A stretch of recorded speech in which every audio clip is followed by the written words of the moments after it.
રાધનપુર ખાતે અંબાજી મંદિરથી નીકળેલી યાત્રા રાધનપુર ખાતે આવી પહોંચતા રાધનપુર રામલલા ચોક ખાતેથી રાધનપુર નગરજનોએ ભવ્ય સ્વાગત કરી રામજી મંદિર સુધી સમગ્ર નગરજનો જોડાયા હતા। પાટણ જિલ્લાના રાધનપુર ખાતે આજરોજ અંબાજી મંદિરથી નીકળેલી યાત્રા રાધનપુર નગર ખાતે પહોંચી હતી।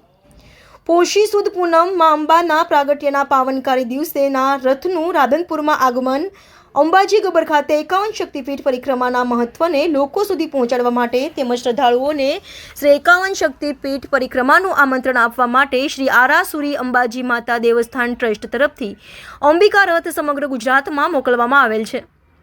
જે નિમિત્તે આપણા નગર રાધનપુર ખાતે તારીખ 13/1/2025ના રોજ સાંજે 5 કલાકે અંબાજીથી રથ આવી પહોંચતા શ્રદ્ધાળુઓ રથમાં સ્થાપિત અંબાજી માતાજીના દર્શનનો લાભ લેવા માટે મોટી સંખ્યામાં પહોંચ્યા હતા। દર્શન કરી ધન્યતા અનુભવી હતી।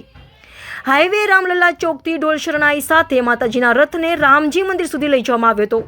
જગતજનની માં જગદંબા રાધનપુર નગર ખાતે પધારતા રામજી મંદિર ખાતે ભવ્ય આરતીનું આયોજન કરવામાં આવ્યું હતું। સમગ્ર રાધનપુર નગરજનો જેમાં લાલાભાઈ આશાપુરા, પપ્પુભાઈ માનસી, રાજુભાઈ, લાલબાગ ઠક્કર, બાબુલાલ ચૌધરી અને ગિરીશભાઈ ઠક્કર, ધાર્મિક અને મહેશભાઈ ઠક્કર અને અન્ય રાધનપુર નગરજનો, રાધનપુર લાલબાગ મહિલા મંડળ સહિતની બહેનો મોટી સંખ્યામાં અને નગરજનો ઉપસ્થિત રહ્યા હતા અને માતાજીના દર્શન કરી આરતી કરી ધન્યતા અનુભવી હતી।